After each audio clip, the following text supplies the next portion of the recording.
Contamos hoxe con Xosé Manuel Méndez, responsable comarcal do BNG e candidato ao Senado, con Sandra González, alcaldesa de Tomiño e candidata ao Congreso, e con Olaya Fernández da Vila, deputada do BNG e cabeza de lista por a provincia de Pontevedra. Un dos eslogans de campaña do BNG, tedes aquí detrás, é alternativa que te defende. Pois eu vou máis aló. O BNG é a alternativa que te defende e que te fai visível en Madrid. E vou poñer como exemplo todo o que está acontecendo co Río Miño e co Ferri. É un dos tantos exemplos que se levan traballado e que se levan poñendo en riba da mesa nas Cortes en Madrid por parte de Olaya nesta legislatura. Se falamos do Río, foi a deputada do BNG, Olaya Fernández, que coas súas iniciativas puxo voz e puxo presenta aos pescadores do Río Miño no Parlamento Español. E, por certo, que algúns dos que están alá ni siquiera sabían da súa existencia. E do Ferri, que vos vou contar do Ferri? Tivo que ser Olaya, tivo que ser o BNG quenes puxeran de manifesto a falta de compromiso do goberno español para facer os dragados, desmentindo incluso o que iban ser as urnas de votos do BNG para que se nos sigan escoitando en Madrid. Así que, ánimo, votado BNG, e deixo xa con Xosé Manuel. Esta noite estamos diante dunhas eleccións marcadas nunha profunda crise económica e social. Unha crise que está deixando moita xente tirada, que está deixando moita xente atrás, unha crise provocada pola avaricia sen límite dos especuladores.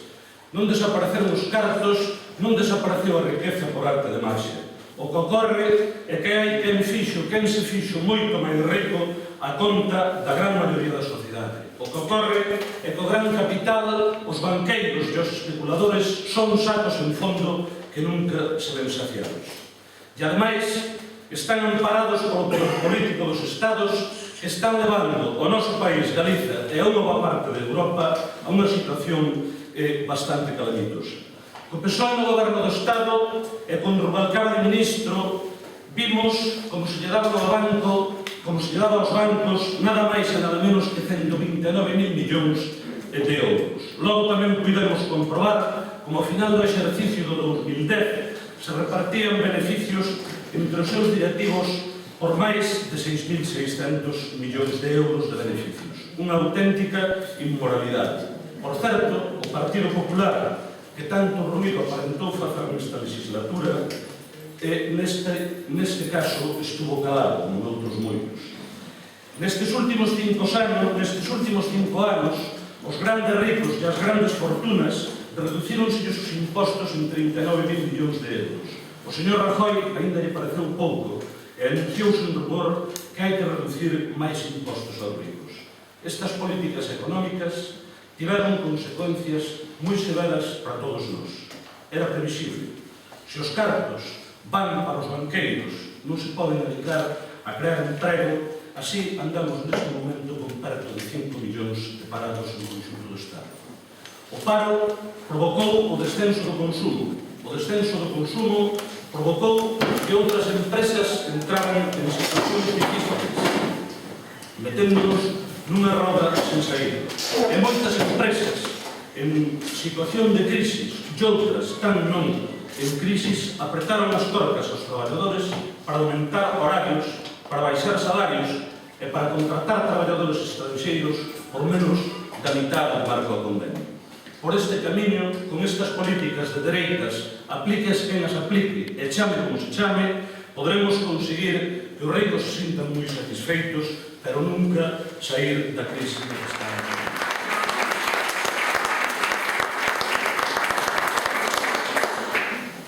Boas noites a todos e a todas. Grazas por asistir a este meeting, a este acto que o BNG organiza con motivo das vindeiras eleccións do 20 de novembro. Como ademais non é pouco ainda. Nesta campaña o Bloque vai facer unha campaña electoral de proximidade polas distintas parroquias, polas distintas localidades. E temos que achegar a nosa mensaxe a todo o mundo, aos veciños e as veciñas, e temos que facelo porque para a nosa organización política, como xa comprobaredes, pois é un pouco máis difícil chegar aos medios de comunicación e que se fagan eco das nosas mensaxes. Por iso, esta campaña é máis que nunca unha campaña de porta a porta, donde contamos con vos para ser os mellores altofalantes que teña o BNG.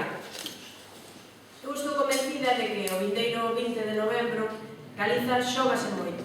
Xogámonos moito nestas eleccións xerais. E quero explicarvos de maneira sinxela por qué. Eu penso que hai moitos motivos, eu personalmente, porque sou nacionalista e por eso defendo que Galiza ten que ter representación en Madrid, e hai moitos motivos para defender que o bloque, para votar ao bloque, non? Pero eu creo que hai tres cousas que son moi sinxelas e que se lle poden explicar a calquera veciño, a calquera veciña, e que son razóns de peso e fundamentais para entender por que votar ao BNG. Veredes, como decía Xosé Manuel, estamos todos moi cabreados, moi indignados, e hai moitos motivos para estalo, pero con iso non chega. Hai que ir a votar porque esa é a ferramenta, unha das ferramentas máis importantes que nun sistema democrático temos os veciños e as veciñas para mudar as cousas, non? E non ir votar, pois é o que pretende, ou o que máis interesa, neste caso, ao Partido Popular. Por lo tanto, partidos de esquerdas como o BNG, e para que teñamos representación en Madrid, é moi importante ir a votar e fomentar a participación entre a xente que está desanimada, entre a xente que está cabreada, pero temos que ir a votar, porque é unha ferramenta para cambiar. Ainda que o panorama do Partido Popular é negro, xa o vemos en Galiza, o que nos está acontecendo, eu penso que non debe haber lugar para o desánimo e que temos que reaxir, temos que reaccionar. Eu creo que frente a estes ataques ao estado de benestar, frente a estes ataques ao noso país, pois non podemos dar ningún paso atrás. E o BNG supón unha alternativa. É a alternativa galega, a alternativa do país. É a alternativa ás políticas antisociais. É a alternativa a ese apoio escandaloso á banca de 129.000 millóns de euros que falaba Xosé Manuel. Eso é o presupuesto da Seguridade Social durante un ano. E todo para qué? Porque non se traduciu iso en máis crédito ás familias, non se traduciu en máis crédito ás pequenas e medianas empresas que tiveron aínda máis dificultades para renovar as súas pólizas. O BNG propón que se incrementen os impostos, sí, propómolo, e non temos ningún medo a decilo, pero que se paga a quen máis ten, que se paga as grandes fortunas, que se persiga o fraude fiscal, que supón o 23% do PIB do país.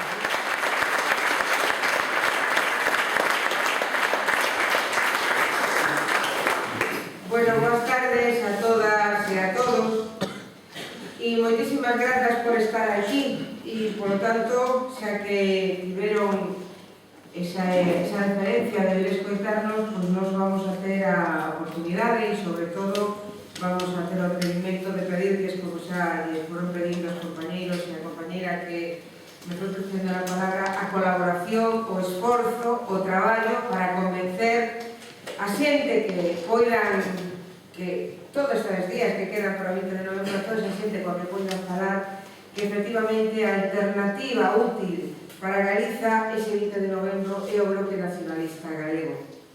Os compañeros xa dixeron e a compañeira xa dixeron moitas das cuestións que desde o Bloque Nacionalista Galego estamos a expoñer e que ten que ver con esa alternativa que presentamos e que se ustedes, vamos a tutearnos porque a mí me resulta máis cómodo e ademais non somos extraños, non somos do país, somos xente da casa.